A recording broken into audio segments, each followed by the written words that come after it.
안녕하세요. 안녕하세요. 네. 잘 지내셨나요? 네. 더우시죠? 네. 그래도 공부해야죠. 이제 찬바람 불면 시험 보러 가야 될 텐데. 그죠? 오늘은 78쪽인 것 같은데. 맞죠? 네, 78쪽. 78쪽을 좀 보겠습니다. 뭐 예전에 다 했던 건데요. 여기 이러한 부동산이 있고 소유자는 갑입니다. 갑이 을과 매매 계약을 체결합니다. 소유권 이전 등기까지 이루어지면 갑이 가진 소유권은 을의 소유권으로 변동이 될 겁니다. 우리민법 186조에 의해서 이때 요 매매를 규율하는 법은 민법이죠. 그리고 등기를 규율하는 법은 등기법이 될 겁니다. 물론 물권 변동을 규율하는 법도 민법이 될 거예요. 그래서 소유권이 을에게 넘어갈 때 두 개의 법률이 적용이 돼요. 민법, 등기법. 그렇죠. 이때 이 민법에서 가장 중요한 원칙이 뭐라고 했습니까? 사적 자치 원칙이에요. 이 사적 자치 원칙은 사적인 법률 관계는 스스로 알아서 처리해야 된다는 원칙이 사적 자치 원칙이에요. 국가는 개입하지 말라는 겁니다. 우리가 알아서 처리할 테니까 국가는 개입하지 말라는 원칙이 사적 자치 원칙이고, 현재 학계에서 가장 중요한 원칙이 요겁니다. 사적 자치 원칙. 이 사적 자치 원칙은 민법에서 가장 중요한 원칙이니까 우리 등기법에서도 관철이 돼야 돼요. 그래서 어떠한 원칙으로 관철이 되고 있느냐면 신청주의라는 원칙으로 관철되어 있습니다. 즉 갑과 을이 등기를 신청하고 싶을 때 신청하는 것이지 국가는 개입하지 말라는 겁니다. 국가기관인 등기소는 너희는 개입하지 말라는 겁니다. 우리가 알아서 신청하고 싶을 때 신청을 해야 되니까. 그렇죠. 그래서 이 등기의 신청이 있을 때만 등기소가 등기를 할 수가 있다는 겁니다. 신청이 없을 때는 등기소는 알아서 등기를 해줄 수는 없습니다. 이게 신청주의가, 민법의 사적 자치 원칙과 신청주의로 관철이 된 겁니다. 그래서 신청이 있을 때만 등기를 할 수 있다는 거, 이게 신청주의예요. 이 신청주의도 원칙은 당사자가 신청하는 게 원칙입니다. 여기서 당사자는 요거는 담당한다라는 뜻이고, 요 사는 일사자예요. 여기서 일사자는 법률행위를 얘기하는 겁니다. 그래서 법률행위를 담당하고 있는 자가 신청하는 게 원칙이라는 겁니다. 즉 누굽니까? 갑과 을. 갑과 을이 등기를 신청하는 게 원칙이라는 겁니다. 그런데 예외적으로 이 갑과 을 중에 국가기관이 있다면, 강공서가 있다면 이때는 신청이라는 용어를 못 쓰고 촉탁이라는 용어를 쓴다라고 했습니다. 기억나십니까? 위촉하고 부탁한다고 해서 촉탁이라는 용어를 쓰게 돼요. 이때 원칙은 당사자 신청이 원칙입니다. 그런데 이 당사자 신청도 원칙은 임의 신청이에요. 임의 신청. 요 임의 신청이라는 거는 요 맡길 임자에 뜻 의자를 써서 당사자의 뜻에 맡겨놓은 신청. 즉 등기 신청하고 싶을 때 신청하는 것이고, 등기 신청하기 싫으면 하지 말라는 겁니다. 어디까지나 당사자 뜻에 달려있는 겁니다. 이를 임의 신청이라고 불러요. 다만 예외적으로 등기 신청 의무가 부과되어 있는 경우가 있습니다. 오늘 이걸 보실 거예요. 등기 신청 의무가 부과되어 있는 경우. 이 신청 의무는 첫 번째, 부동산 등기법에서 신청 의무를 부과합니다. 부동산 등기법에서 표제부 등기는 1월 이내에 사유 발생일로부터 1월 이내에 신청을 해야만 됩니다. 신청 의무가 부과되어 있어요. 이게. 그런데 예전에는 1월 이내에 신청하지 않을 때는 과태료를 부과했었는데 그 과태료 규정이 다 삭제가 됐습니다. 그래서 지금은 표제부 등기를 1월 이내에 신청하지 않는다고 하더라도 과태료가 부과되지 않습니다. 이거 아마 올해 나오지 않을까 싶어요. 지금은 과태료가 부과되어 있지 않습니다. 두 번째, 부동산 등기 특별조치법에서 오늘 보실 건데, 부동산 등기 특별조치법에서 첫 번째, 소유권 보존 등기는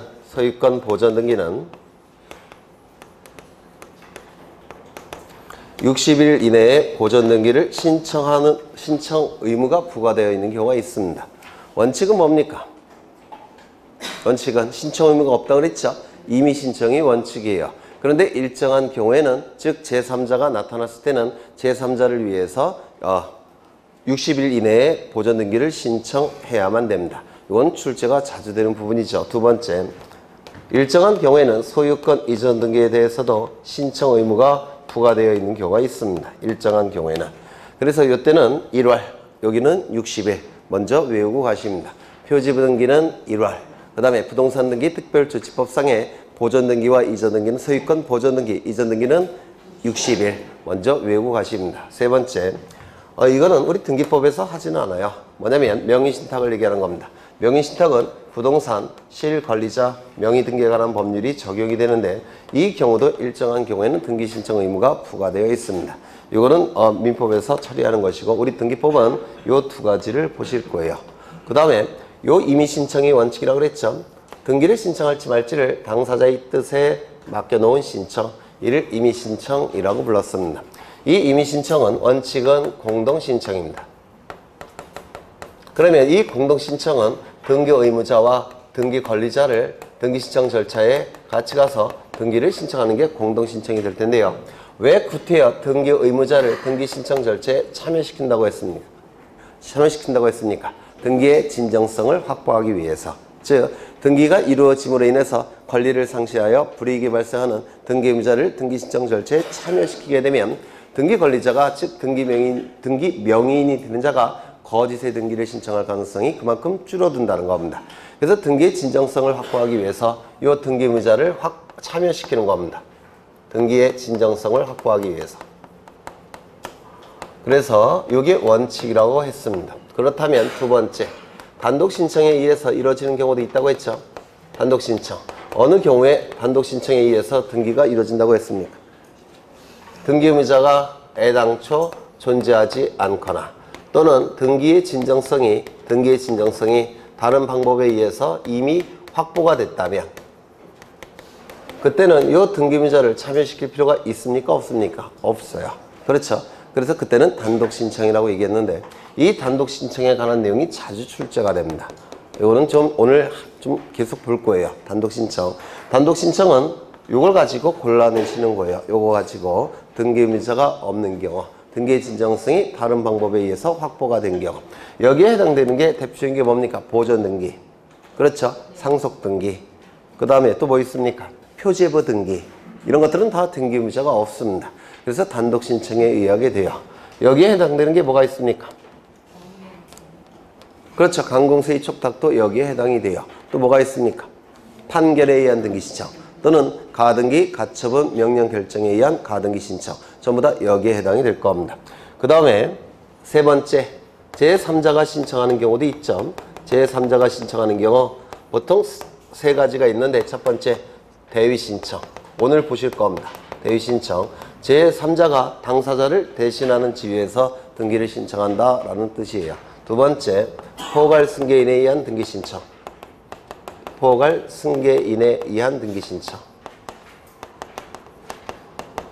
또 뭐가 있습니까? 대리인에 의한 등기 신청. 대리인에 의한 등기 신청. 이게 제3자에 의한 등기 신청이라고 얘기를 할 겁니다. 그렇겠죠? 그러면 이 정도 보시고 이제 책을 통해서 확인하겠습니다. 거기 78쪽을 보시면 등기의 신청이 나와 있는데 원칙은 뭐라고요? 공동신청. 그렇죠? 등기의 진정성을 확보하기 위해서 등기가 이루어짐으로 인해서 권리를 상실하여 불이익이 발생하는 등기 의무자를 등기 신청 절차에 참여시키는 거. 그래서 등기 의무자와 등기 권리자가 같이 등기소에 가서 등기를 신청하는 거. 이것이 공동신청이라고 얘기했습니다. 그러면 단독신청에 의한 등기가 나오는데요. 거기 14가지가 나와 있죠. 14가지. 이걸 외울 수는 없어요. 그렇죠. 출제가 됐을 때 그 내용을 이해하시면 저거 갖고 푸시는 거예요. 등기 의무자가 없는 등기이구나. 또는 등기의 진정성이 다른 방법을 통해서 확보가 됐구나. 이 두 가지 기준으로 골라내셔야 돼요. 이제 하나씩 보겠습니다. 1번 판결에 의한 등기 신청. 이건 어떨까요? 등기의 진정성이 판결서를 가지고 확보가 됐죠. 따라서 승소한 등기 의무자, 승소한 등기 권리자는 판결서를 가지고 등기를 단독으로 신청할 수 있을 겁니다. 다만 형성 판결의 일종인 공유물 분할 판결의 경우에는 이때도 단독 신청할 수 있죠. 다만 승소, 패소 여부를 따지지 않는다고 했죠.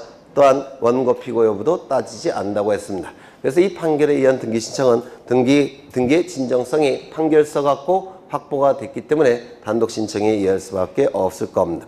법인이 합병에 의한 등기 신청. 이건 어떨까요? 이건 등기 의무자가 존재하지 않습니다. 등기 의무자가 존재하지 않기 때문에 이때도 단독 신청이에요. 이것 좀 보겠습니다. 여기 A라는 법인이 있고요. 법인이 어려우시면 회사로 생각하시면 돼요. 회사도 회사 법인입니다. A라는 법인이 있고 그리고 재산이 있겠죠. 부동산을 가지고 있을 겁니다. 이 부동산에 대해서 권리가 있을 거예요. 소유권일 수도 있을 테고 뭐 전세권, 임차권일 수도 있을 겁니다. 권리가 있을 겁니다. 이때 A 법인이 있고 그리고 B 법인이 있을 겁니다. 요 B 법인도 부동산에 대해서 권리를 가지고 있을 수도 있을 겁니다. 뭐 소유권일 수도 있고 뭐 임차권일 수도 있고 각종 부동산 권리를 가지고 있을 거예요. 그런데 이 두 법인이 두 회사가 합병을 하더라는 겁니다. 합병이 이루어져서 C라는 법인이 탄생을 했습니다. 이렇게 이게 합병이에요. 합병. 그런데 이 합병이 되기 위해서는 두 가지 요건이 충족이 돼야 되는데요. 먼저 A 법인의 대표기관과 B 법인의 대표기관이 뭘 해야 되겠습니까? 합병 계약을 체결해야 될 겁니다. 그렇겠죠? 대표자가 합병 계약을 체결할 거예요. 그리고 합병 계약을 체결한 다음에 뭘 해야 될까요? 합병 등기라는 걸 합니다. 이 합병 등기는 부동산 등기법에서 하는 그 등기가 아니고요. 법인 등기예요. 법인 등기부에 하는 등기입니다. 부동산 등기는 아니에요. 그러면 이 합병 등기까지 이루어지게 되면 이 A 법인은 어쩔까요? 소멸되겠죠. 왜? C라는 법인이 탄생했으니까. 그렇죠. 이것도 소멸하겠죠. 그러면 법인이 소멸하게 되면 그 권리는 어떻게 됩니까? 권리 능력이 소멸되었으니까 다른 자에게 기속이 돼야 되겠죠. 누구에게 기속될 수밖에 없습니까? 새로 탄생한 C 법인에게 기속될 수밖에 없습니다. 맞습니까? 그렇다면 이때 요 C 법인은 합병 등기까지 이루어지면 자동적으로 A 법인, B 법인이 소멸하니까 C 법인에게 소유권이 귀속될 수밖에 없습니다. 맞습니까? 그러면 이때 C 법인은 A, B 법인과 법률 행위를 할 필요가 있습니까? 없습니까? 없어요. 이건 법률 규정에 의한 물권 변동입니다. 상소, 경매, 그 다음에 뭐 있죠? 판결, 상소, 공용징수, 상소, 공용징수, 판결, 경매, 기타. 여기 기타에 들어가는 거예요. 기타. 그렇죠. 그런데 이 C법인이 취득한 소유권을 다른 자에게 처분하기 위해서는 어쩔까요? 등기를 갖춘 다음에 처분해야 되지 않습니까? 등기를 갖춘 다음에 다른 자에게 처분해야 될 겁니다. 그러면 이 등기는 보통은 무슨 등기 되겠습니까? 소유권이라면 소유권 이전 등기, 전세권이라면 전세권 이전 등기, 임차권이라면 임차권 이전 등기가 될 겁니다. 그렇겠죠? 그래서 예를 든다면 소유권 이전 등기를 해야 될 겁니다. 예를 든다면. 물론 소유권만 있는 건 아니에요. 각종 권리에 관한 이전 등기를 하게 될 겁니다. 여기까지 되셨습니까? 그러면 이 등기가 이루어짐으로 인해서 이익이 발생한 자는 누굽니까? C법인, 등기 의무자. 그 다음에 불이익이 등기 권리자. 불이익이 발생한 자는 누굽니까? 그렇죠. 요 부동산은 당연히 여기가 등기무자가 될 테고, 그리고 요 부동산은 얘가 등기무자가 되겠죠. 그래서 공동 신청하는 게 원칙이에요. 그런데 문제는 등기무자가 있습니까? 없습니까? 합병 등기를 통해서 소멸되었죠. 그래서 등기무자가 존재하지 않습니다. 따라서 합병은 어떻습니까? 단독 신청에 의할 수밖에 없다는 겁니다. 이거 이해가 되실까요? 네. 합병은 등기무자가 존재하지 않기 때문에 단독 신청에 의하게 될 겁니다. 소유권 보존 등기. 소유권을 취득한 바다를 메꿔서 즉 공유수면을 매립한다든지 아니면 건물을 신축하게 되면 우리 민법에 의해서 매립한 자, 신축한 자가 소유권을 취득하죠. 이 취득한 소유권을 다른 자에게 다른 자로부터 보호를 받기 위해서는 등기를 갖춰야 되겠죠. 그래서 취득한 권리를 보호받기 위해서 최초로 신청하는 등기가 무슨 등기입니까? 보존 등기. 그럼 이 보존 등기는 등기가 이루어짐으로 인해서 권리를 상실하여 불이익이 발생하는 등기무자가 있겠습니까? 없어요. 그래서 어떻게 이루어집니까? 단독 신청. 그러면 실행되는 등기가 단독 신청이면 원칙이 뭐냐면 말소되는 방법도 단독 신청입니다. 말소 회복도 단독 신청이에요. 그게 원칙입니다. 실행되는 방법이 단독 신청이면 말소도 단독 신청, 말소 회복도 단독 신청이에요. 그렇다면 저당권 설정 등기 같은 경우는 공동 신청이죠. 그렇죠. 그러면 말소도 공동 신청이 원칙이고 말소 회복도 공동 신청이 원칙이에요.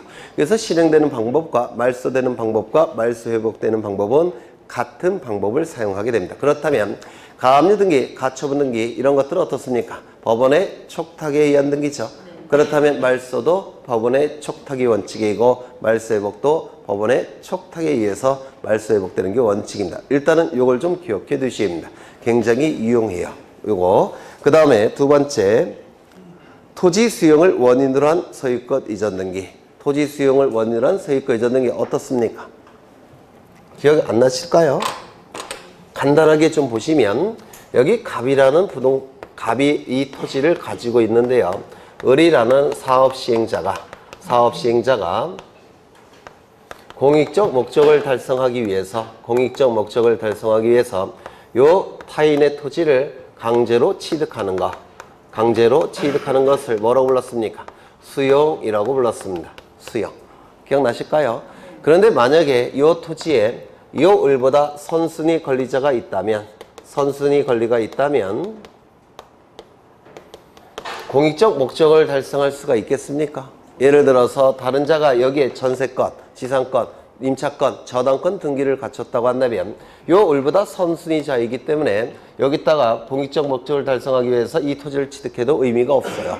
예를 들어서 대법원 청사를 짓고자 하는데 지을 수 있습니까? 없게 됩니다. 왜? 누구 때문에? 선순위 권리자가 있기 때문에. 그러면 이걸 소멸시키는 방법으로 취득해야 되는데 소멸시키는 방법으로 취득하는 방법이 뭐라고 그랬죠? 네, 원시취득으로 논리를 구성한다라고 했습니다. 원시취득은 맨 처음에 취득하는 것을 원시취득이라고 불렀어요. 그렇죠? 그래서 이 원시취득은 등기가 이루어짐으로 인해서 권리를 상실하여 불이익이 발생하는 등기무자가 있겠습니까? 원시취득은 맨 처음에 을이 취득하는 거니까 등기무자 없겠죠. 따라서 이 수용은 등기소에 가서 사업시행자가 단독으로 신청을 하는 겁니다. 여기까지 기억나십니까? 단독 신청. 그렇죠. 이때 단독 신청에 의해서 이루어지는데 만약에 등기부가 없다면 무슨 등기 시청했습니까? 보전 등기를 신청했죠. 그런데 등기부가 있을 때는 무슨 등기 신청했습니까? 이전 등기를 신청했습니다. 이거 기억나십니까? 소유권 이전 등기를 신청했습니다. 등기부가 있을 때는. 그렇죠. 그렇다면 시간이 이렇게 흘러간다고 할 때 이 시점은 수용기일, 수용한 날이고요. 이 시점부터 누가 소유자입니까? 사업시행자가 소유자죠. 여기서 취득하는 시점은 어느 시점이라고 했습니까? 수용기일, 수용한 날. 그렇죠. 그러면 이 시점부터 누가 소유자입니까? 을.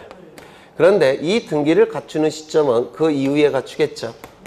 소유권 이전 등기를 갖추는 시점은 이 시점이에요. 수용하면서 동시에 등기하는 건 아니죠. 먼저 수용한 다음에 여러 절차를 거친 다음에 등기 신청하겠죠. 그래서 이 시점이 바로 사업시행자 명의로 등기가 이루어지는 시점이에요. 그렇다면 여기서 이 중간에는 누구의 이름으로 등기가 되어 있겠습니까? 소유권에 관한 등기는? 네? 등기 명의는 누구 명의로 되어 있습니까? 을 명의로 등기가 되는 시점은 이 시점이죠. 그 전까지는 누구 명의로 되어 있습니까? 갑. 그렇죠. 그리고 소유권은 누구에게 했습니까? 소유권은 누구에게 했습니까? 을. 이거 이해가 되셔요? 이 시점부터 을이 소유권자죠. 수용기일. 하지만 등기를 갖춘 시점은 이 시점이죠. 그러면 그 이전까지는 소유권의 등기 명의는 갑이 가지고 있고 소유권은 을이 가지고 있더라는 겁니다. 되셨죠? 그러면 이때 갑이 병에게 각종 등기를 해줍니다. 언제? 이때. 그렇다면 이 각종 등기는 권리가 없는 자의 처분행위에 의한 등기예요. 무권리자의 처분행위에 의한 등기. 맞습니까? 따라서 이 등기는 어떻게 된다고 했습니까? 직권으로 말소한다라고 했습니다. 기억나실까요? 그렇죠. 그래서 수용기일 이후에 이루어진 제3자 명의의 각종 등기는 무권리자의 처분행위에 의한 등기라서 다 직권말소입니다. 이거 이해가 되시죠? 네. 그 다음에 그 이전에 이루어진 소유권에 관한 등기는 어떻게 해야 된다고 했습니까? 여기에 을 명의로 소유권 이전 등기하죠. 그러면 그 이전에 이루어진 여기 갑의 소유권에 관한 등기를 말소시킨다면 을의 이름으로 이전 등기를 할 수 있습니까? 없습니까? 네? 수용기일 이전에 이루어진 갑명의 소유권 이전 등기 또는 갑명의 소유권 보전 등기를 말소시킨다면 요 갑의 명의를 말소시킨다면 을의 명의로 이전 등기를 할 수가 있어요? 없어요? 없죠. 그래서 이건 살려놔야 돼요. 그렇죠. 그래서 소유권에 관한 간병의 소유권에 관한 각종 등기는 직권으로 말소할 수가 없습니다. 이거 이해가 되실까요? 이걸 말소해버리면 이전 등기를 할 수가 없어요. 그래서 이건 살려놔야 됩니다. 그렇죠. 두 번째, 그렇다면 소유권 이외의 권리에 관한 등기, 이외의 권리에 관한 등기는 어떻게 한다고 했습니까? 원칙이 직권 말소예요. 왜 그럴까요? 원시 취득으로 논리 구성하니까 이거 다 없애야 된다고 했죠. 그래서 이 등기들은 다 없애야 되니까 이 수용기 이전에 이루어졌던 A명의 등기는 다 직권 말소하는 겁니다. 이거 이해가 되실까요? 다만 예외가 몇 가지가 있죠. 예외가 두 가지가 있다고 했습니다. 첫 번째, 토지수용위원회에서 재판과 유사한 결정, 재결로서 존속을 인정한 권리에 관한 등기는 이건 직권 말소할 수가 없습니다. 이 수용 절차를 주관하는 국가기관은 누구라고 했습니까? 토지수용위원회. 거기서 직권 말소하지 말라라고 얘기했는데 등기관이 멋대로 말소할 수 있습니까? 없습니다. 그래서 첫 번째, 토지수용위원회에서 재판과 유사한 결정으로 존속을 인정한 권리에 관한 등기는 직권으로 말소할 수가 없습니다. 나중에 또 할 거예요. 지금 간략하게 보는 거고. 두 번째는 수용되는 토지를 위해 존재하는 지역권 등기도 직권으로 말소할 수 없다라고 했습니다. 수용되는 토지를 위해 존재하는 지역권 등기도 직권으로 말소할 수 없습니다. 또한 하나 더, 요 시점에 갑이 사망이 이루어졌고 그리고 그 이후 요 시점에 갑의 상속인 명의로 상속 등기가 이루어졌을 때 이것도 무권리자의 처분행위에 의한 등기는 아닙니다. 정당한 권리자에 의한 등기예요. 이것도 직권 말소하지 않는다라고 했습니다. 그렇죠. 그래서 이런 것들이 이제 출제가 될 거예요. 거기도 계속 나올 겁니다. 그 다음에 네 번째, 부동산 표시 변경 등기, 부동산 경정 등기. 3번을 다시 보죠. 토지 수용을 원인으로 한 소유권 이전 등기는 어떻게 이루어진다고요?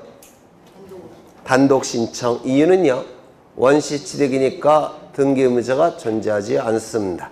등기 의무자가 존재하지 않기 때문에 단독 신청이에요. 그 다음에 네 번째, 부동산 표시 변경 등기, 경정 등기. 요거는 어디에서 이루어지는 등기입니까? 표제부. 표제부는 권리에 관한 내용이 기록되지 않죠. 따라서 표제부는 권리에 관한 내용이 기록되지 않으니까 등기가 이루어짐으로 인해서 권리를 상실하여 불이익이 발생하는 등기 의무자가 있습니까? 없습니까? 표제부 등기는 없어요. 따라서 표제부 등기는 단독 신청에 의할 수밖에 없습니다. 그렇겠죠. 그 다음에 다섯 번째, 등기명인 표시 변경 경정 등기. 이 등기명인 표시사항은 이름, 주민번호, 주소가 등기명인 표시사항이죠. 그런데 이 등기명인 표시사항, 즉 이름, 주민번호, 주소, 요걸 바꿀 때 하는 등기가 뭡니까? 등기명인 표시 변경 경정 등기예요. 그러면 등기명인 표시 변경 경정 등기, 이름, 주민번호, 주소가 바뀐다고 해서 권리를 상실하여 불이익이 발생하는 등기임자가 있겠습니까? 없어요. 따라서 등기임자가 존재하지 않으니까 단독 신청에 의할 수밖에 없을 겁니다. 멸실등기를 보겠습니다. 여기 토지가 이렇게 존재하고요. 이 토지의 소유자는 갑입니다. 갑이 소유자고요. 갑이 을에게 지상권을 설정해 줍니다. 그래서 을은 지상권 등기를 하고 지상권을 취득했을 겁니다. 이 지상권이라는 권리는 두 가지 목적 하에서 토지를 사용 수익하는 권리죠. 두 가지 목적 뭡니까? 네. 첫 번째, 건물, 기타 공작물의 소유 목적. 두 번째, 수목의 소유 목적. 그 두 가지 목적 하에 토지를 사용 수익하는 권리가 바로 이 지상권이에요. 이때 을이 갑으로부터 지상권을 설정받은 목적은 뭐냐면 건물을 소유하기 위해서 지상권을 설정받는 경우가 있을 겁니다. 그래서 건물을 신축합니다. 누가? 을이. 그러면 을은 건물에 대한 소유권 취득하겠죠. 소유권을 보호받기 위해서 보존등기 신청할 겁니다. 표제부, 갑구, 을구. 그리고 여기 소유권 보전, 을 이렇게 등기가 되어 있을 겁니다. 되셨나요? 그런데 이때 요 건물이 없어졌다는 겁니다. 멸실됐다 이렇게 얘기를 해요. 이 건물이 없어지게 되면 요 표제부에 멸실된 사실, 그리고 원인, 그리고 날짜를 기록합니다. 이게 뭐냐면 멸시 등기라는 거예요. 멸실 등기. 이 멸실 등기는 표제부에서 이루어지는 등기예요. 그러면 이건 단독 신청일까요? 공동 신청일까요? 단독 신청에 의하게 될 겁니다. 표제부 등기니까. 그렇죠. 누가 단독 신청하냐면 소유권의 등기명인이 신청하는 겁니다. 멸실된 날로부터 1월 이내에 신청해야 될 거예요. 아까 보셨죠? 1월. 과태료 부과한다, 안 한다? 안 한다. 그렇겠죠? 이때 이 소유권의 등기명인이 1월 이내에 신청하지 않게 되면 열받은 자는 누굴까요? 네? 이 토지 소유자의 입장에서는 건물이 있는 게 낫겠습니까? 없는 게 낫겠습니까? 없는 게 낫죠. 건물이 있으면 건물 소유권에 의해서 토지 소유권이 제한을 받습니다. 그럼 건물이 없어지면 제한을 받지 않죠. 그래서 요 갑은 요 소유권의 등기명인이 1월 이내에 요 멸실 등기를 신청하지 않게 되면 요 갑이 요 을을 대신해서 신청합니다. 대위 신청. 이것도 하나 기억해 두십니다. 이따가 보실 거예요. 그렇죠. 그래서 소유권의 등기명의는 멸실된 날로부터 1월 이내에 멸실 등기를 단독 신청하는 겁니다. 1월 이내에 단독 신청하지 않게 되면 소유권자가 토지 소유자가 건물 소유자를 대신한 지위에서 등기를 신청할 수도 있다. 이렇게 얘기를 해요. 일단은 멸실 등기는 어떻게 이루어진다고요? 단독 신청. 이유는 표제부니까 등기부자가 존재하지 않습니다. 등기부자가 존재하지 않기 때문에 단독 신청이에요. 그 다음에 말소 등기를 단독 신청하는 경우 1번 보존 등기의 말소 등기. 아까 보셨죠? 보존 등기는 단독 신청에 의한 등기니까 말소도 단독 신청에 의해서 이루어지게 될 겁니다. 가등기 명인에 의한 가등기의 말소 등기. 이것도 대단히 중요하죠. 여러 번 강조를 드린 적이 있는데 기억이 나실까요? 물론 안 나시겠죠? 네. 지금 나오면 되죠. 여기 이러한 부동산이 있습니다. 소유자는 갑이에요. 갑이 을과 매매 계약을 체결합니다. 그리고 이 을에게는 소유권 이전 등기 청구권이 발생을 할 겁니다. 이 청구권의 순위를 보존하기 위해서 임시로 하는 등기가 뭡니까? 가등기라고 얘기를 했습니다. 청구권의 순위 보존의 가등기라고 불러요. 이때 가등기가 이루어진 다음에 갑은 병과 매매 계약을 체결합니다. 소유권 이전 등기까지 이루어지면 병은 소유권을 취득하게 될 겁니다. 그렇겠죠? 그리고 이 가등기에 의해서 본등기를 하게 되면 소유권을 취득하는 시점은 어느 시점입니까? 본등기 시점에 소유권을 취득하겠죠. 즉 물권 변동의 시점은 본등기 시점이 될 겁니다. 왜냐하면 이 가등기라는 등기는요, 요 가짜가 임시 가짜인데요, 청구권의 순위를 보존하기 위해서 임시로 하는 등기라서 효력이 하나밖에 없습니다. 다른 효력은 없어요. 이거 하나밖에 없습니다. 순위 보존의 효력. 물권 변동의 효력이 있겠습니까? 없어요. 물권 변동 효력 자체가 없습니다. 그래서 본등기가 이루어지면 본등기 시점에 물권 변동이 이루어지는 것이지 가등기 시점에 물권 변동의 효력이 이루어질 수는 없습니다. 왜? 가등기는 순위 보존의 효력 하나만 존재하기 때문에 그렇습니다. 본등기가 이루어지면 순위는 어느 시점을 기준으로 결정이 됩니까? 순위 보존의 효력이 가등기에 있죠. 따라서 순위 결정되는 시점은 어느 시점이라고 했습니까? 가등기 시점이라고 얘기를 했습니다. 이때 이 가등기가 이루어짐으로 인해서 이익이 발생하는 자는 누굽니까? 을 등기 권리자. 불이익이 발생한 자는 누굽니까? 갑 등기 의무자. 그래서 갑과 을은 등기소에 가서 등기를 공동으로 신청함이 원칙입니다. 원칙은 뭐라고요? 공동 신청이 원칙이 될 겁니다. 그렇겠죠? 그런데 이 가등기는 단독 신청도 있고요. 세 번째, 법원의 명령에 의한 가등기도 가능합니다.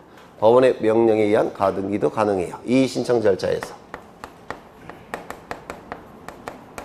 아까 여기 보시면 원칙은 뭐라고 그랬죠? 신청주의가 원칙이라고 그랬죠? 그렇죠? 원칙은 민법상의 사적자치 원칙 때문에 신청주의가 원칙이에요. 신청주의도 당사자 신청, 강공 신청 다 두 가지가 존재할 겁니다. 그런데 예외적으로 법령에 근거 규정이 있을 때는 예외적으로 등기관이 직권으로 등기할 수도 있고, 두 번째 법원의 명령에 의해서 등기가 이루어지는 경우도 있습니다. 여기 예외예요. 여기서 출제가 될 것은 이걸 좀 기억해 두셔야 됩니다. 이건 예외이기 때문에 반드시 사적자치 원칙에 반하기 때문에 반드시 법령에 근거가 있어야 됩니다. 법령에 근거가 있을 때 한해서 직권에 의한 등기와 법원의 명령에 의한 등기가 가능해요. 이때 이 법원의 명령은 이의신청 절차에서 나타납니다. 이의신청 절차에서 나타나는 등기가 법원의 명령에 의한 등기예요. 그렇다면 여기서 어디 갔지? 네, 여기 이의신청 절차에서 법원의 명령에 의해서 가등기가 이루어지는 경우가 있습니다. 나중에 보실 거예요. 이때 이 공동신청, 이게 원칙이라고 했죠. 그런데 시험에 나오는 건 요거예요. 단독신청. 이걸 꼭 기억해 두셔야 된다고 했습니다. 첫 번째, 판결서가 있다면 단독신청이 가능하다고 했는데 승소한 등기 의무자, 승소한 등기 권리자로서 단독신청 가능하겠죠. 두 번째, 뭐가 있다고 그랬습니까? 가등기 하라는 임시에 법원에 처분 명령이 있을 때 이때도 단독 신청이 가능하다고 했습니다. 가등기 하라는 임시에 법원에 처분 명령 결정, 이때도 단독 신청이 가능합니다. 누가? 을이 단독 신청할 수가 있어요. 그렇죠. 이거는 결정이라는 재판인데요. 재판의 일종입니다. 재판의 일종이기 때문에 등기의 진정성이 이 결정서 갖고 확보가 된 겁니다. 그래서 단독 신청 이렇게 얘기합니다. 자꾸 뭐라고 출제하냐면 가처분이란 용어가 쓰이고 있죠. 가처분이라는 용어가 쓰이고 있기 때문에 마치 촉탁에 의한 등기처럼 보여요. 촉탁에 의한 등기가 아니라 뭐라고요? 단독 신청. 여기 명령이라는 용어를 쓰고 있죠. 명령이라는 용어를 쓰고 있기 때문에 법원의 명령에 의한 등기처럼 보입니다. 명령에 의한 등기가 아니에요. 이거는 결정서라는 재판서를 가지고 등기를 신청하기 때문에 단독 신청에 의한 등기입니다. 세 번째, 가등기 의무자가 있을 텐데 누굽니까? 을이요. 을은 가등기 권리자죠. 갑이 가등기 의무자죠. 가등기 의무자의 승낙서가 있다면 이 승낙서 갖고 등기의 진정성이 확보가 됐다고 평가합니다. 이때도 단독 신청이에요. 그래서 이 두 가지는 우리 시험에 대단히 잘 나오기 때문에 좀 기억해 두십니다. 가등기, 가처분, 명령 결정에 의한 가등기. 두 번째, 가등기 의무자의 승낙서가 있을 때의 가등기. 이때는 단독 신청에 의하게 될 겁니다. 요거 되셨을까요? 네. 그 다음에 이 가등기도 나중에 말소되는 경우가 있겠죠? 말소되는 경우가 있을 겁니다. 이 가등기가 말소됨으로 인해서 이익이 발생한 자는 누구겠습니까? 불이익이 발생한 자를 먼저 보죠. 불이익이 발생한 자는 누굽니까? 을 등기 의무자. 이익이 발생한 자는 누굽니까? 갑이에요. 갑. 등기 관리자. 그래서 이렇게 공동으로 신청하는 게 원칙입니다. 원칙은 뭐라고요? 공동 신청이 원칙이에요. 다만 예외적으로 단독 신청에 의해서 이루어지는 경우가 있는데 이게 대단히 중요하다고 했죠. 가등기, 말소등기, 단독 신청 꼭 기억해 두셔야 된다고 했습니다. 첫 번째 뭐가 있습니까? 가등기 명의인은 자신의 가등기 권리를 포기할 수가 있습니다. 가등기 권리를 포기하고 이때 단독으로 신청할 수가 있습니다. 가등기 명의는 누굽니까? 모르겠죠? 가등기 명의는 자신의 가등기 권리를 포기하고 가등기, 말소등기를 단독 신청할 수가 있습니다. 요거 좀 기억해 두셔야 돼요. 두 번째 이거 뭡니까? 등기 의무자가 포기한 거죠. 그렇죠. 등기 의무자가 포기하고 단독으로 신청한 겁니다. 그러면 얘가 거짓의 등기를 신청할 이유가 있습니까? 없어요. 자신의 권리를 포기하고 말소 등기를 신청하는 것이라서 이거는 등기 진정성이 확보됐다 이렇게 평가하는 겁니다. 두 번째 뭐가 있을까요? 가등기 의무자. 가등기 의무자는 누굽니까? 네? 가등기를 해줄 의무자 누굽니까? 갑입니다. 갑이 가등기 명의인의 승낙서가 있다면 이때도 단독으로 말소 신청할 수가 있습니다. 이는 가등기 명의인의 승낙서가 등기 진정성을 확보하기 때문에 그렇습니다. 이때도 단독 신청이 돼요. 세 번째, 등기상 이해관계인 누굴까요? 네? 가등기가 이루어짐으로 인해서 제3자 중에서 손해가 발생한 자가 있죠. 누굽니까? 다시요. 가등기에 의해서 본등기가 이루어지면 을은 소유권 취득하죠. 갑은 소유권 상실하겠죠. 그리고 병은 어떻게 됩니까? 얘도 손해가 발생하죠. 손해가 발생한 자가 둘이 있는데요. 본등기를 하게 되면 얘는 당사자고 얘는 제3자죠. 당사자 중에서 손해가 발생한 자는 누굽니까? 등기 의무자. 제3자 중에서 손해가 발생한 자 누굽니까? 등기상 이해관계인이라고 불러요. 등기상 이해관계는 제3자 중에서 손해가 발생한 자가 등기상 이해관계입니다. 그럼 등기상 이해관계인 누굽니까? 병. 얘도 가등기 명의인의 승낙서가 있을 때는 단독으로 말소 신청할 수가 있습니다. 이것도 등기 진정성이 확보가 되기 때문에 그렇습니다. 그래서 이 세 가지도 반드시 외우셔야 돼요. 시험에 단골로 출제가 되는 거니까. 되셨을까요? 이거 예전에 2번이나 강조했는데. 그러면 거기 보시면 2번, 반가로 2번. 가등기 명의인에 의한 가등기의 말소 등기. 단독 신청이겠죠? 네. 근데 이것만 있는 게 아니라 이것도 쭉 있더라는 겁니다. 그 다음에 이제 거기 3번을 보십니다. 3번.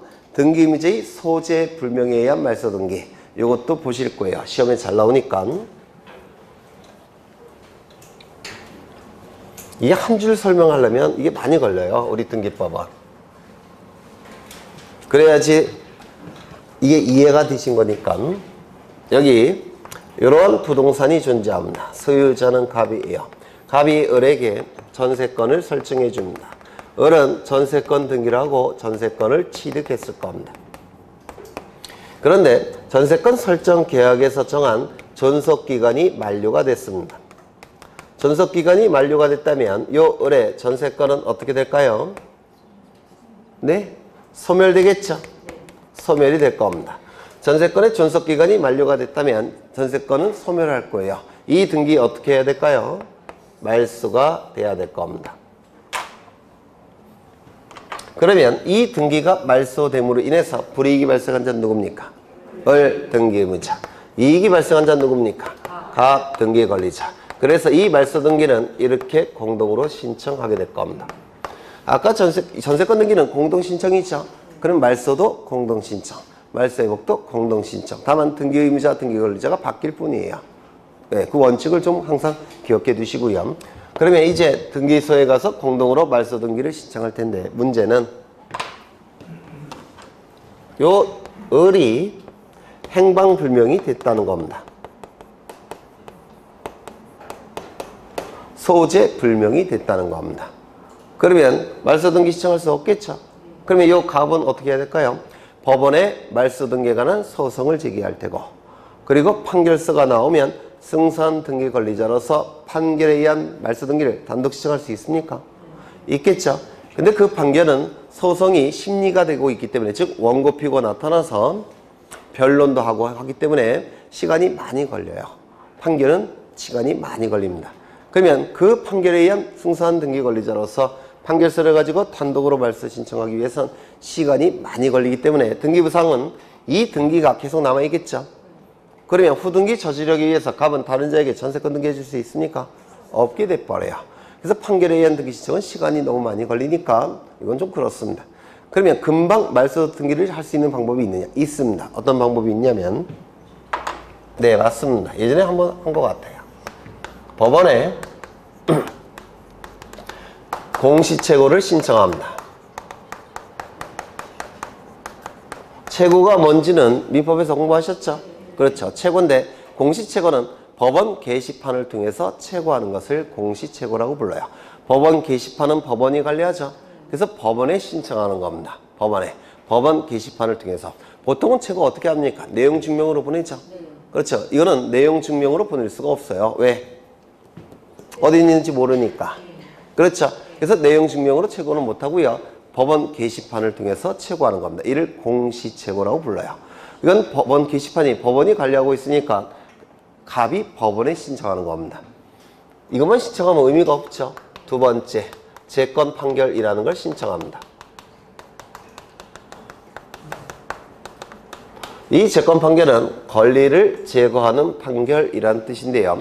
승소한 등기 권리자, 승소한 등기 의무자의 판결에 의한 등기 신청의 그 판결과 다른 거예요. 이거는 형식적 판결이라고 해서 형식적 요건만 구비하면 소송의 심리가 진행되지 않아도 형식적 요건만 구비가 되면 금방 나옵니다. 재건 판결이라는 것은. 그러면 법원에서는 먼저 공시채고를 합니다. 그런데 공시채고 기간에 요 을이 출두하지 않으면, 법원에 나타나지 않으면 그때 법원은 곧장 재건 판결을 해버려요. 그래서 금방 나오는 판결입니다. 이 재건 판결도 판결서죠. 그렇죠. 판결서이기 때문에 이 판결서 갖고 등기의 진정성이 확보가 된 겁니다. 따라서 이 갑은 재건 판결서를 가지고 단독으로 신청할 수가 있게 됩니다. 요 두 개가 연결되어 있는 거예요. 그래서 이거 좀 기억해 두셔야 됩니다. 자주 출제가 됩니다. 이것도 소재 불명의 경우에는 재건 판결서를 가지고 단독으로 신청할 수 있다는 겁니다. 되셨을까요? 네. 두 번째, 여기에 이러한 부동산이 있고 소유권은 갑이 갖고 있습니다. 을에게 전세권을 설정해 줍니다. 을에게 전세권을 설정해 줘요. 그러면 이제 을은 전세권을 취득했겠죠. 전세권 등기라고 전세권을 취득했을 겁니다. 맞습니까? 그렇겠죠. 네. 그런데 이 전세권 설정 계약에서 전세권 설정 계약서 쓸 때 특약을 맺습니다. 즉 갑과 을은 전세권 설정 계약을 체결할 때 약정을 맺더라는 겁니다. 어떠한 약정을 맺었냐면 여기 을이 사망할 때 사망 시 을이 가지고 있는 전세권은 소멸한다라는 특약을 맺는 경우가 있어요. 이게 뭐 보통 이런 경우일 겁니다. 이 갑은 요 을에게 전세권을 설정했는데 요 을은 자식이 하나 있어요. 근데 좀 망난이에요. 요 을이. 그래서 요 을이 사망하게 되면 전세권은 누구에게 상속이 됩니까? 자식에게 상속되죠. 갑은 그 꼴을 못 보겠다는 겁니다. 이런 망나니가 내 집에서 사는 걸 도저히 볼 수가 없어요. 그래서 설정 계약을 체결할 때 특약을 맺습니다. 을 사망 시 권리 소멸한다는 특약을 맺고 이 특약이 등기가 되는 경우가 있어요. 이를 약정등기 이렇게 얘기합니다. 정확하게는 권리소멸 약정등기라고 불러요. 이 권리소멸 약정등기, 이 등기는 전세권 등기와 같은 내용을 구성하고 있는 거죠. 맞습니까? 따라서 전세권 등기와 동일성을 표현해야 되니까 이 등기는 무슨 등기 할까요? 약정 등기는? 네, 동일성 표현 무슨 등기입니까? 부기 등기. 이거 좀 외워두시죠. 약정 등기는 부기 등기입니다. 약정 등기, 부기 등기. 이거 하나 또 기억해 두셔야 합니다. 그러면 요 을이 사망하게 되면 요 약정에 의해서 이 권리는 어떻게 될까요? 소멸이 될 겁니다. 맞습니까? 따라서 이 전세권 등기는 이제 어떻게 돼야 될까요? 말소를 시켜야 될 겁니다. 이 등기가 말소됨으로 인해서 불이익이 발생한 자는 누굽니까? 을 등기 의무자. 이익이 발생한 자는 누굽니까? 갑 등기 권리자. 그래서 갑과 을은 등기소에 가서 전세권 등기의 말소 등기를 공동으로 신청함이 원칙입니다. 그런데 문제는 을이 계십니까? 안 계십니까? 등기 의무자가 존재하지 않습니다. 따라서 이 등기는 단독 공동 단독 신청이 되는 겁니다. 이거 이해가 되실까요? 등기 의무자가 존재하지 않기 때문에 원칙에 의한 공동 신청은 할 수가 없고 단독 신청에 의할 수밖에 없다는 겁니다. 되셨죠? 네. 그 다음에 여기 이러한 이거 다 출제가 되는 것들이에요. 문제집 보시면 아시겠지만 다 문제로 구성되어 있습니다. 여기 이러한 부동산이 있고 소유자는 갑입니다. 전세권자 3인방이네요. 네, 을에게 전세권을 설정해 줍니다. 을은 전세권 등기할 테고 전세권을 취득할 겁니다. 되셨죠? 이 상태에서 갑은 이 부동산을 을에게 증여를 합니다. 증여가 이루어지면 을의 이름으로 무슨 등기하겠습니까? 소유권 이전 등기를 하게 될 겁니다. 되셨을까요? 그렇죠. 그러면 이 을에게 이상한 현상이 나타납니다. 뭡니까? 민법에서 혼동. 두 개 이상의 법적 지위가 동일인에게 기속돼서 약한 법적 지위가 강한 법적 지위에 흡수돼서 소멸되는 것. 이를 뭐라고 얘기합니까? 민법에서 혼동이라고 부릅니다. 여기는 사용수익 권능으로 구성되어 있죠. 요거는요, 사용수익 처분 권능으로 구성되어 있죠. 그러면 이 사용수익 권능은 있을 필요가 있습니까? 없습니까? 없어요. 왜? 여기 이미 가지고 있으니까. 따라서 이 사용수익 권능이 이쪽에 흡수해서 소멸이 이루어지는데 이를 혼동이라고 불러요. 그렇다면 전세권이 흡수해서 소멸되었으니까 전세권 등기 어떻게 해야 될까요? 말소가 돼야 될 겁니다. 이 등기가 말소됨으로 인해서 불이익이 발생한 자는 누굽니까? 등기부만 놓고 형식적으로 판단할 때을 등기 의무자. 이익이 발생한 자는 누굽니까? 등기부만 놓고 형식적으로 볼 때. 네? 갑은 아니에요. 지금 갑의 이름에서 을의 이름으로 이전 등기가 이미 됐죠. 그래서 갑은 아니고 누구겠습니까? 을입니다. 따라서 등기 의무자 있습니까? 없습니까? 없게 돼요. 단독 신청이 되는 겁니다. 그래서 이 혼동을 등기법의 시각에서 표현하면 이런 겁니다. 동일인에게, 다시요. 민법에서는 두 개 이상의 법적 지위가 동일인에게 기속이 돼서 약한 법적 지위가 강한 법적 지위에 흡수해서 소멸되는 게 민법에서 혼동 이렇게 얘기하죠. 등기법 시각에서는 이거예요.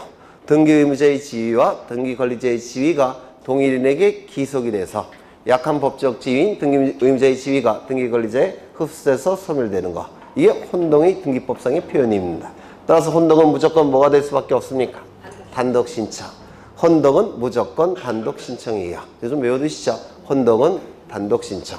그러면 네, 그 정도 보시면 될 것 같아요.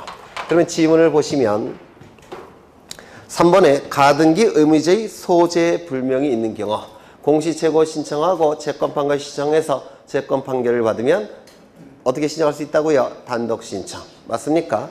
꼭 기억해 두셔야 돼요. 그 다음에 4번 권리소멸 약정에 의한 말소 등기 어떻게 이루어진다고요? 네, 권리소멸 약정에 의한 등기. 네, 단독 신청. 그렇죠.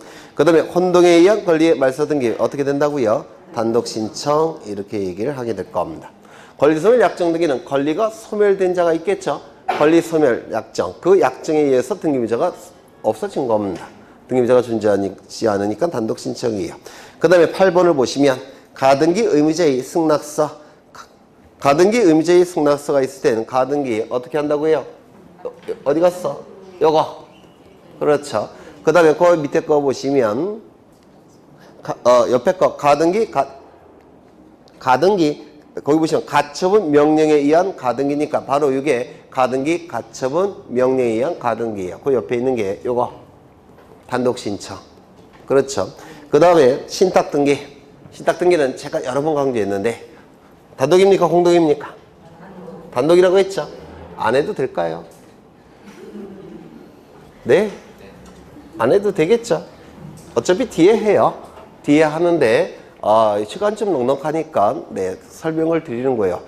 이거 그냥 외우죠. 신탁 등기는 무조건 뭐라고요? 단독 신청. 누가 단독 신청합니까?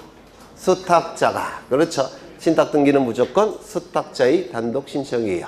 예전에 법이 개정이 되기 전에는 공동 신청에 의한 신탁 등기도 있었습니다. 그런데 법이 개정이 되면서 무조건 신탁 등기는 수탁자의 단독 신청입니다. 그렇다면 신탁 등기 말소 등기도 어떻게 이루어질까요? 단독 신청. 수탁자의 단독 신청. 그렇다면 말소 회복 등기도 어떻게 이루어질까요? 수탁자의 단독 신청. 이거 좀 외워두십니다. 나중에 뒤에서 상세하게 합니다. 그 다음에 10번 가처분권자의 승소 판결에 의한 등기 시에 가처분 등기 이후에 격려된 제3자 명의의 각종 권리의 말소 등기. 이거 기억나실까요? 여기에 이러한 부동산이 있고 소유자는 갑입니다. 갑이 소유자고요. 이것도 세 번째 하는 거예요. 지금 네. 갑이 소유자고 여기에 A가 존재합니다. 매매 계약을 체결할 겁니다. 그러면 이 갑은 소유권자이면서 동시에 뭐가 됩니까?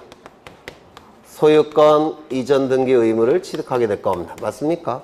그리고 이 A는 소유권 이전 등기 청구권이 발생을 할 겁니다. 이 의무자는 자신의 의무를 자발적으로 변제기 이행을 해야 돼요. 자발적으로 그 의무를 이행하는 게 뭐냐면 등기소에 가서 이렇게 등기를 신청해 줘야 된다는 겁니다.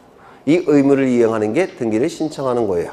그런데 이 의무를 자발적으로 이행하지 않게 되면 채권자는 강제 집행을 통해서라도 자신의 채권을 만족받고자 할 겁니다.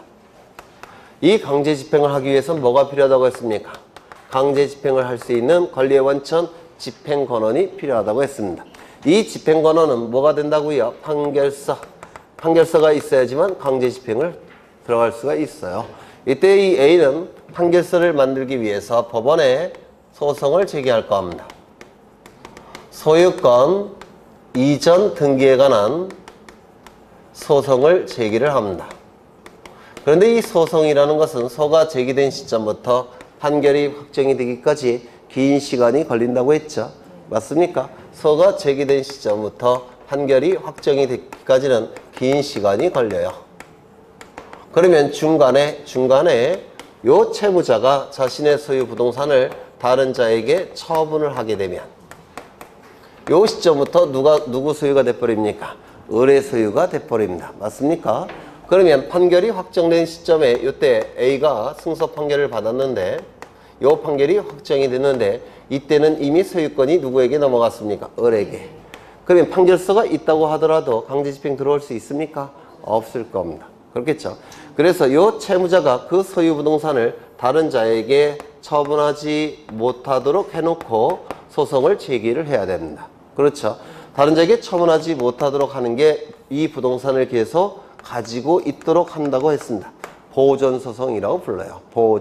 보존이 아니라 보존. 가지고 있도록 한다는 겁니다. 이 보존소송은 두 가지가 있다고 했죠. 가압류 신청, 처분금지, 가처분 신청. 어떻게 차이가 난다고요? 채권자가 가진 채권이 금전 채권일 때는 보존소송으로 가압류를 신청하는 것이고 금전 이외의 채권일 때는 보존소송으로서 처분금지, 가처분을 신청한다고 했습니다. 기억나실까요? 이거는 금전 채권입니까? 아닙니까? 아니죠. 따라서 보존소송으로 뭘 신청하는 겁니까? 처분금지, 가처분을 신청하는 겁니다. 처분금지, 가처분은 너무 기니까 보통은 이걸 생략해서 가처분 이렇게 얘기를 합니다. 처분금지, 가처분이 신청이 됐으면 법원은 결정해 주겠죠. 이거는 금방 결정이 나와요. 일주일 안에 결정이 나옵니다. 긴급성을 요하기 때문에 그렇습니다. 결정이 났으면 이제 법원은 등기소에 등기를 촉탁하게 될 겁니다. 그러면 이 촉탁에 의해서 이제 여기 채권자의 이름으로 등기가 실행이 될 거예요. 먼저 이 촉탁에 의해서 무슨 등기가 이루어지겠습니까? 요 A 이름으로 처분금지, 가처분 등기가 실행이 될 겁니다. 여기까지 되셨을까요? 안 되셨을까요? 되셨죠? 너무 기니까 보통 이걸 생략해서 가처분 등기 이렇게 불러요. 이때 요 금지라는 용어는 쓰고 있지만 금지의 의미는 있다고 했습니까? 없다고 했습니까? 없다고 했습니다. 이유는 채권자가 100% 승소 판결을 받는다는 보장은 없습니다. 100% 승소 판결도 받지 못하는 상태에서 처분하는 것을 금지하게 되면 요 A, 갑이 가지고 있는 소유권을 자본주의 사회임에도 불구하고 너무 많이 제한하는 겁니다. 따라서 A가 승소 판결을 100% 받는다는 보장이 없기 때문에 금지라는 용어는 쓰고 있지만 금지의 의미는 없습니다. 이거 이해가 되셨을까요? 네. 금지의 의미가 없다면 요 갑은 을과 매매계약 체결할 수 있겠습니까? 있겠습니다. 그리고 등기 갖출 수 있겠습니까? 있을 겁니다. 그러면 등기를 갖추면 을은 소유권을 취득하게 될 겁니다. 금지의 의미는 없기 때문에 그렇습니다. 그렇죠? 그래서 이 시점부터 누가 소유자입니까? 을이 소유자예요. 그리고 소송은 진행이 될 테고 이 시점에 A는 승소 판결을 받았을 겁니다. 그러면 이 A는 뭐가 되는 겁니까? 승소한 등기 권리자가 되는 겁니다. 승소한 등기 권리자로서 판결서를 가지고 등기를 단독으로 신청할 수가 있게 됩니다. 되셨을까요? 그러면 이 A 명의로 등기가 이루어질 텐데 이때 이 을은 자신의 소유권 취득을 가지고 승소 판결을 받은 A에게 대항할 수 있을까요? 없을까요? 없는 겁니다. 왜냐면 분명히 이 등기를 통해서 을에게 경고했죠. 경고했음에도 불구하고 등기를 갖췄기 때문에 요 을을 보호할 필요가 없습니다. 따라서 이 권리를 취득한 자는 승소 판결을 받은 채권자에게 자신의 권리 취득을 대항할 수 없습니다. 주장할 수가 없어요. 이게 바로 가처분 등기 효력입니다. 그런데 다만 누구에게는 대항할 수 있습니까? 갑에게. 따라서 이거를 상대적 효력이라고 불러요. 가처분 등기의 상대적 효력 이렇게 부릅니다. 결국은 뺏기는 겁니다. 그렇겠죠? 그러면 이제 이 A는 승소 판결을 가지고 이제 무슨 등기 하겠습니까? A는 소유권 이전 등기를 하게 될 겁니다. 이는 판결에 의한 등기 신청이죠. 따라서 단독입니까? 공동입니까? 단독 신청. 이건 단독 신청이에요. 그런데 하나의 부동산에 대해서 소유권자 둘이 존재할 수 있습니까? 없습니까? 없습니다. 따라서 누구를 우선한다고 했죠? 아까 A를. 따라서 이 등기는 어떻게 돼야 될까요? 말소 등기가 이루어질 겁니다. 그렇다면 이 말소 등기도 판결에 의한 말소 등기 신청이죠. 따라서 단독 공동 이것도 단독 신청. 그리고 두 개의 등기는 동시 신청입니다. 동시 신청이 이루어지면 등기관은 뭐부터 할까요? 요거부터 할 겁니다. 그렇죠? 말소시킬 거예요. 요걸 말소시킬 겁니다. 그리고 요 등기 하겠죠? 요 소유권 이전 등기를 하게 될 겁니다. 그러면 이제 더 이상 여기 채권자 이름으로 이루어진 처분금지 가처분 등기는 필요 없다는 걸 등기관이 직관적으로 알겠죠? 따라서 이 등기는 어떻게 말소된다고 했습니까? 직권으로 말소한다라고 했습니다. 요거 기억나실까요? 여러 번 강조했던 건데 요거 어떻게 말소된다고요? 단독 신청. 이것도 단독 신청. 두 개의 등기는 동시 신청. 그렇죠? 요것도 기억하셔야 돼요. 직권 말소. 네. 그러면 하나 더 보죠. 하는 김에. 그건 나중에 하죠. 시간 없으니까. 그러면 9번을 보겠습니다. 10번을 가처분권자의 승소 판결에 기한 등기 시에 가처분 이후에 격려된 제3자 명의 누굽니까? 을이죠. 을 명의 각종 권리의 말소 등기는 어떻게 이루어진다고요? 단독 신청. 판결에 의한 등기 신청이라 단독 신청. 그리고 이 등기는 어떻게 이루어진다고요? 가처분 등기의 말소 등기는 직권 말소. 이게 왜 시험에 나올 수밖에 없냐면 가처분 등기는 원칙이 촉탁에 의해서 이루어지죠. 따라서 말소도 촉탁 말소가 원칙이에요. 가처분 등기, 가압류 등기는 법원의 촉탁에 의해서 이루어지고 있기 때문에 말소도 촉탁 말소가 원칙입니다. 그런데 이때 안에서 직권 말소입니다. 이때만 직권 말소예요. 그때만. 단독 신청에 의한 말소도 있어요. 그게 원칙은 촉탁 말소, 그 다음에 이때는 직권 말소, 그 다음에 단독 신청에 의해서 말소되는 경우도 있어요. 예를 들어서 요 을명의로 가처분 등기가 되어 있다면 을명의로 이건 어떻게 말소될까요? 여기 소유권 이전 등기 되어 있었죠. 그래서 어떻게 말소했죠? 단독 신청. 그런데 을의 이름으로 가압류 가처분 등기가 되어 있으면 어떨까요? 이때는 단독 신청. 단독 신청을 통해서 말소하는 겁니다. 아, 잘 이해가 안 되세요? 이거 어려운가? 요 소유권 이전 등기 대신에 가압류 가처분 등기가 되어 있다고 생각해 보세요. 어떻게 말소한다고요? 단독 신청. 네. 하지만 원칙은 뭐라고요? 촉탁 말소가 원칙이에요. 이건 직권 말소. 사안에 따라 다 다른 겁니다. 그래서 이 암기하는 건 의미가 없어요. 사안에 따라서 다 다르기 때문에. 되셨을까요? 힘드세요? 괜찮아요. 이거 앞으로 5번 이상 더 할 겁니다. 5번. 외울 때까지. 그래서 어떤 학원에 가보니까 이거 한 8월 달쯤 가니까 그만 좀 해달라고, 지겹다고. 네. 예, 잠시 쉬었다 하겠습니다. 네.